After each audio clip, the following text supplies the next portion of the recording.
In this video, we'll explore the power of if-else statements in Python. These statements allow you to control the flow of your program based on conditions.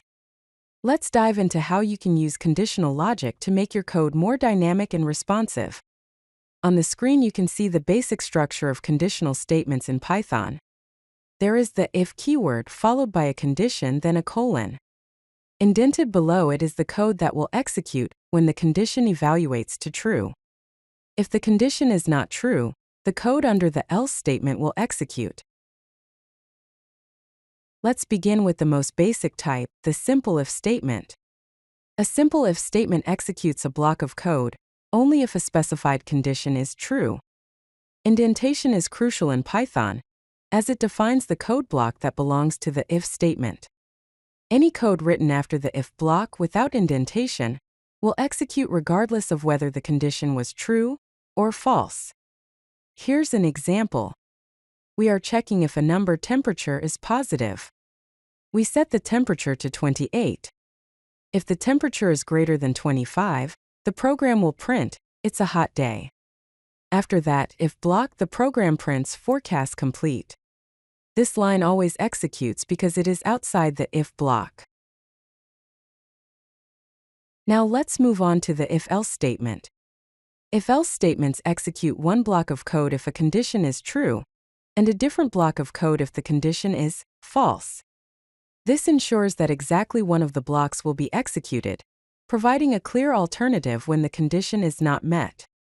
In the example on screen, we are conducting age verification. We set the age to 17. If the age is greater than or equal to 18, the program prints "You are eligible to vote." Else, the program prints "You are not eligible to vote yet." The program then continues and prints "Verification complete." Next, let's explore the if-elif statement, where elif stands for else if. The if-elif statement allows you to check multiple conditions in a sequence. It executes the block of code corresponding to the first condition that evaluates to true. The conditions are evaluated in order, and as soon as a true condition is found, the subsequent conditions are skipped. In the example on screen, we have a grading system. We set the score to 85. If the score is greater than or equal to 90, the grade is set to a. Elif. If the score is greater than or equal to 80, the grade is set to B. Elif. If the score is greater than or equal to 70, the grade is set to C. Elif. If the score is greater than or equal to 60, the grade is set to D. Finally, the program prints the final grade. Now let's understand the if-elif-else statement. This is a complete structure for handling multiple conditions with a catch-all scenario. The else block acts as a default case, executing when none of the preceding conditions are true. Using the if-elif-else statement ensures that at least one block of code will always be executed, covering all possible outcomes. Here's an example. We are building a complete grading system. We set the score to 45. If the score is greater than or equal to 90, the grade is set to a. Elif. If the score is greater than or equal to 80, the grade is set to B. Elif. If the score is greater than or equal to 70, the grade is set to C. Elif. If the score is greater than or equal to 60, the grade is set to D. Else, the grade is set to F. Finally, the program prints the grade. Comparison operators are essential for creating conditions in if-else statements.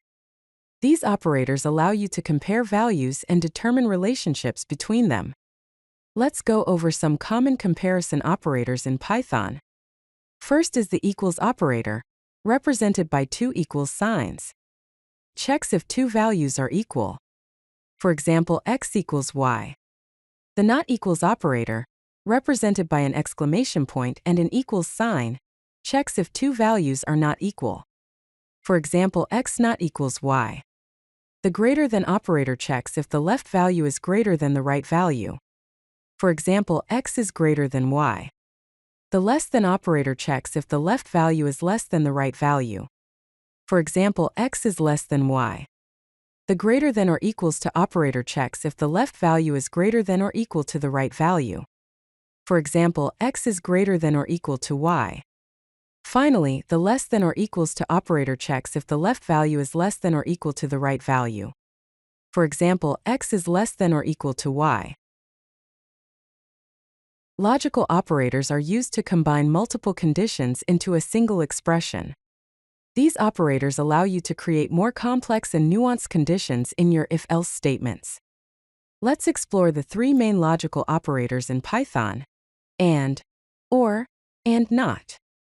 The and operator returns true if both conditions being evaluated are true. The or operator returns true if at least one of the conditions is true. The not operator inverts the Boolean value of a condition, turning true to false and vice versa. Here's an example of how we can use these in practice.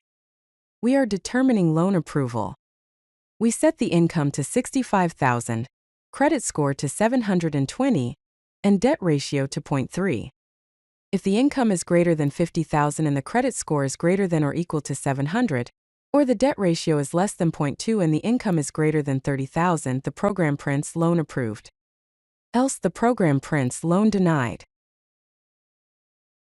Nested conditionals involve placing conditional statements inside other conditional statements. This allows for more complex decision-making logic, where one condition depends on the result of another. Each level of nesting should be properly indented to maintain code readability. However, it's important to avoid excessive nesting, as it can make the code harder to understand and maintain. In the example on screen, we have an online shopping discount. The total purchase is $120. Is underscore member is set to true, and has underscore coupon is set to false. If the total purchase is greater than or equal to 100, and if the customer is a member, the discount is 15%. Else, the discount is 10%. Else, if the customer has a coupon, the discount is 5%. Else, there is no discount. If you like this video, hit that like button and don't forget to subscribe. Visit codelucky.com for more such useful content.